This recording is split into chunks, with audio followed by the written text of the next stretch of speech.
மக்களவைத் தேர்தலில் மக்கள் அளித்த செய்தியை புரிந்து கொண்டு பிரதமர் மோடி மீண்டும் ஆட்சிக்கு வந்துள்ளார் என்பதற்கான எந்த ஒரு தடயமும் இல்லை என்று காங்கிரஸ் நாடாளுமன்ற குழு தலைவர் சோனியா காந்தி விமர்சித்துள்ளார்.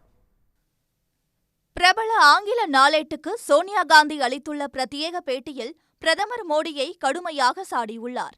மக்களவைத் தேர்தலில் மக்கள் அளித்த முடிவு என்பது தம்மை கடவுளின் அம்சங்களை கொண்டவராக காட்டி பிரச்சாரம் செய்த மோடிக்கு தனிப்பட்ட முறையிலும் அரசியல் மற்றும் தார்மீக முறையிலும் கிடைத்த தோல்வி என்று குறிப்பிட்டுள்ளார். அத்துடன் பிரிவினைவாதம், வெறுப்பு அரசியல் போன்றவற்றை இந்திய மக்கள் முற்றாக நிராகரித்துவிட்டனர் என்பதையே தேர்தல் முடிவுகள் காட்டுவதாக சோனியா காந்தி கூறியுள்ளார். இருப்பினும் எதுவுமே மாறாதது போல் பிரதமர் மோடி செயல்படுவதாக சாடியுள்ள சோனியா, கருத்தொற்றுமையின் மதிப்பை போதித்து மோதலை ஊக்குவிக்கிறார் என்றும் விமர்சித்துள்ளார்.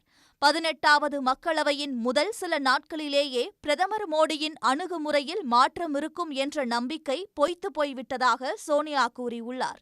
எதிர்க்கட்சிகளுக்கு துணை சபாநாயகர் பதவியை ஏன் அளிக்கவில்லை என்று கேள்வி எழுப்பிய சோனியா காந்தி, நெருக்கடி நிலை விவகாரத்தை தோண்டியெடுத்து பிரதமர் மோடியும் சபாநாயகரும் விமர்சித்ததை கண்டித்துள்ளார்.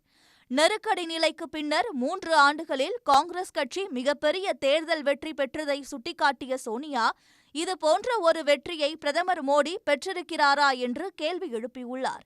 நீட் மோசடி குறித்து தற்போது பிரதமர் மோடி மௌனம் சாதித்தாலும் கடந்த 10 ஆண்டுகளில் யுஜிசி மற்றும் NCERT அமைப்புகளை சிதைத்துவிட்டதாக சோனியா காந்தி குற்றம் சாட்டியுள்ளார்.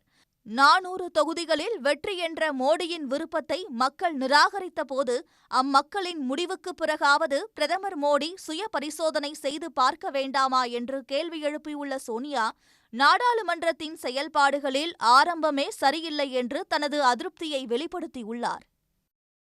உடனுக்குடன் செய்திகளை தெரிந்து கொள்ள சன் நியூஸ் பெல் ஐகானை கிளிக் பண்ணுங்க.